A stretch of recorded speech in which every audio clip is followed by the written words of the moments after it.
I think that a lot of people that feel like obsession is a bad thing are the type, well, there's a commonality between them, is they really don't stand for anything. Because when you really stand for something, and I think part of your childhood and experiences that you had, you know, if you stand for something and you kind of know who you are, obsession isn't a scary thing because there really isn't anything else. You want to make an impact, or you want to make a difference, or you want to contribute in some way, and you have to be obsessed to do that. I find that most of the time when people say that to us, or they have before, they're people that don't stand for anything. They don't really know what they stand for at the end of the day, right? Oh, I never made that connection before. Because it's scary to them. They're almost they're afraid of it. They're like, oh, you're. It's like you're a heroin addict or something, and it's like, well, there's healthy, there's healthy and there's outcomes, and the outcome is very positive if somebody really cares about something enough to, really double down and obsess on it and figure it out, and that's only positive. I think there's something there. I also think that it's like, yeah, listen, if you're obsessed with one thing at the expense of things that are very important in your life and you're forsaking them in pursuit of an obsession, I like that is when things become challenging and problematic. When someone is so obsessed with success at work that they stop being a good husband or father or wife or mother, right? Like I think it's you can indulge in obsession without it coming at the sacrifice of other things. Even obsession can be treated with moderation. Um, was there a moment when I knew we were ready?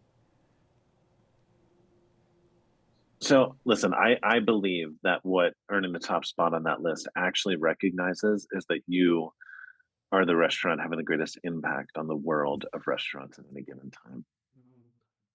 It's absurd to say one restaurant's the best in the world. There's too many restaurants. But like when you look at the restaurants that have earned that top spot, it's either a restaurant in Spain called El Bulli that inspired the world towards molecular gastronomy, or Noma in Copenhagen with foraging.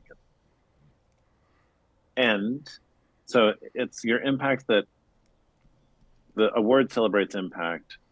You can't win the award without a team that's fully aligned in the spirit of the collective endeavor and pursuing that impact. Um, I think our evolution happened iteratively, not all at once. And so I can't point to a moment where it was like, now we got it. I can point to the moment where I identified what I believed our impact could be. And then some of the various hurdles, or not even, that's not the right word, hurdles, inflection points where we were able to more fully articulate how we were going to make that impact. And that obviously was unreasonable hospitality. Um, but I'll tell you, the 50 best awards were in New York the year before we won. And I remember when they were in New York, obviously, just a lot of the people that are involved in that community were in the restaurant for like a week straight. And, you watch teams when they get to the finals. There's some teams that you can tell are like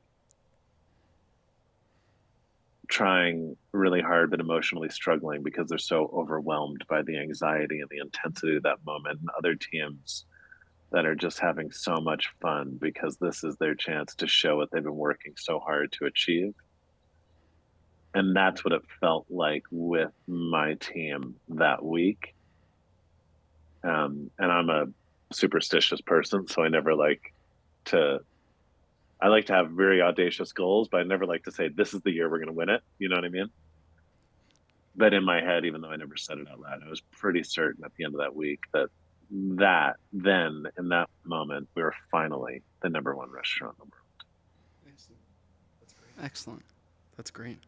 Well, we appreciate you taking this time with us, Will. So we have your team coming out and doing a workshop, a customer service workshop, and then you're going to be a speaker at our Top Dog event this year, which we look forward to.